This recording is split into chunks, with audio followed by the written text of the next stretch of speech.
It's tempting to think that securing a building is as simple as buying a camera and screwing it to a wall.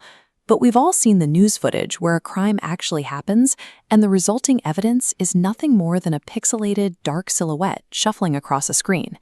Having a piece of hardware prominently watching the street might deter a casual trespasser, but an intimidating piece of plastic doesn't guarantee you'll capture any usable details when it actually counts. The lens is merely the entry point. Every time light enters that camera, it has to survive a brutal technical pipeline filled with environmental hazards, network bottlenecks, and aggressive data compression.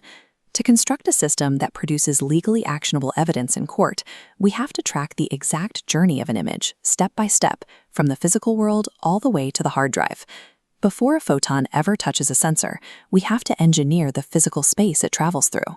Security experts measure ambient light in lux, and 3 lux is widely considered the absolute bare minimum to see anything at all. A modern office might hit perfect light levels during the working day, but after hours, cameras struggle to detect color and detail. To compensate, the environment requires either artificial floodlights or cameras equipped with special infrared filters that sends heat instead of visible light. To capture clear images, lighting must be remarkably even, ideally no more than a 3-to-1 ratio. When bright windows and deeply shadowed hallways coexist, that ratio breaks down. Extreme contrast overwhelms the sensor, turning your subject into an unidentifiable silhouette. You cannot fix this with software later. If poor lighting design destroys the physical details in the room, the camera sensor has nothing left to capture. Once the light is balanced, the hardware must actually see it. Seasonal blind spots, like heavy summer leaf growth, easily block poorly placed lenses. If the primary goal is identifying a suspect, mounting a camera flat against the ceiling only gives you a great view of a baseball cap's brim. To get a usable face, the lens needs to be mounted down at head height. Image resolution is historically measured in television lines, or TVLs. A 300-line grid captures broad shapes, while a denser 700-line grid captures the fine details needed to read a name tag or license plate. Ultimately, the sensor must successfully deliver 4 elements to be useful: absolute optical clarity, enough detail for object identification, natural color representation, and 0 visual distortions. By combining strategic head height placement with a high TVL resolution, the hardware captures a clean, accurate slice of physical reality and successfully translates it into digital data.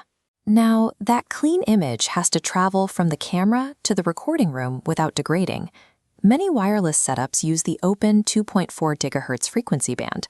The problem is, they have to share that exact same airspace with cordless phones, wireless doorbells, and even the radiation from a running household microwave, which causes severe interference. The alternative is a wired IP, or Internet Protocol network. This physical cable routes the data securely, preventing third-party viewing while also allowing operators to control camera movement remotely. But routing a massive volume of heavy video traffic onto a building's existing local area network often causes intense congestion, leading to sluggish reaction times and dropped data packets. Your network pathway dictates if a critical frame of evidence survives the trip or breaks apart into unreadable static before reaching the recorder. The final stop in the pipeline is the digital video recorder. Here, continuous high-resolution video streams bombard the system's hard drives 24 hours a day. 4 variables dictate how fast that storage fills up: the overall size of each image, the frames captured per second, the total number of active cameras, and the system's operational hours. When managers demand 30 days of recorded footage instead of 10, the recorder is forced to aggressively compress the video files to squeeze all that extra data onto the exact same drives. This chart visualizes an unavoidable truth in system design. Any configuration that maximizes storage days directly degrades pixel quality. You cannot increase one side of the scale without emptying the other. If you miscalculate the storage capacity, the system will invisibly crush the sharpness and color out of your footage, destroying its value as evidence right as it writes it to the disk. When you trace the pipeline backwards, you realize how delicate the entire process is. Light reflects off a subject. It enters a specialized lens, converts into digital data packets, and races down hundreds of feet of copper wire. That data only survives if the physical space maintains a 3-to-1 light contrast. The camera sits squarely at head height, the IP network remains uncongested, and the hard drives have the capacity to store uncompressed files. Only when every link in that chain is engineered correctly does an operator sitting at a control desk finally see a crisp, perfectly lit image that holds up under cross-examination. Buying a piece of hardware and bolting it to the wall is an illusion of safety. True security requires the precise alignment of physical space, digital networking, and data storage.